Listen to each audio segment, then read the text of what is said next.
The day my quadrupled my family was homeless changed everything, but not how you'd expect. I kept my secret for almost an entire school year until the day Miss Carter followed me home and discovered I didn't have one. What happened next taught me that sometimes the smallest acts of kindness come with the greatest dignity. When my mom lost her job and our apartment in the same month, we started living in our old Honda Jessica.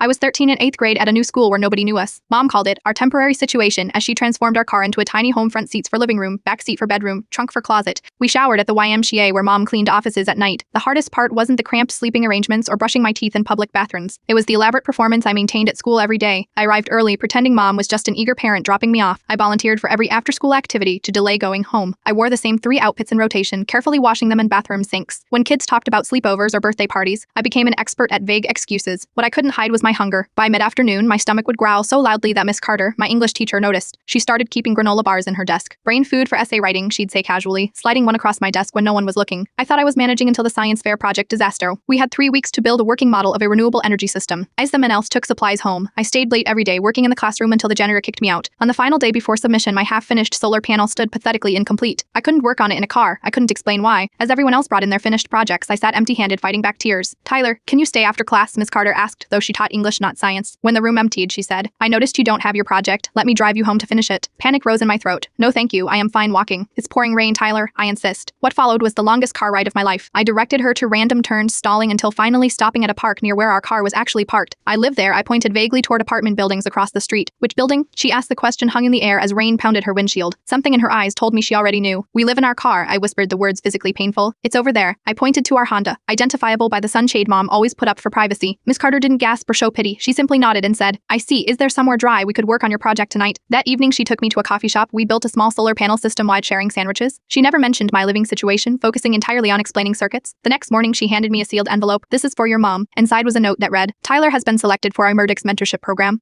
This includes after-school access to classrooms for project work and dinner provided 3 nights per week. The program also offers a weekend food backpack and access to the school's laundry facilities for participating families. This is an invitation, only opportunity based on academic potential." There was no furthing mentorship program until Miss Carter created it just for me. She never told anyone about our car. She never made me feel like a charity case. For 6 months I had a warm classroom to study in after school and a backpack full of food every weekend. Mom found a job, then an apartment. The program continued even after we didn't need it anymore. Years later, when I became a teacher myself, I found Miss Carter to thank her. She remembered me immediately. "You know what made your situation different," she said. "It wasn't that you were homeless, it was that you were maintaining a 4.0 NEMPLS while homeless. You weren't a charity case, you were an investment." Now my classroom has granola bars in the desk, a washer dryer in the corner, and an academic mentorship program that somehow always finds the students who need it most. Because the kindest thing you can offer someone in their darkest moment isn't just help, it's help wrapped in dignity.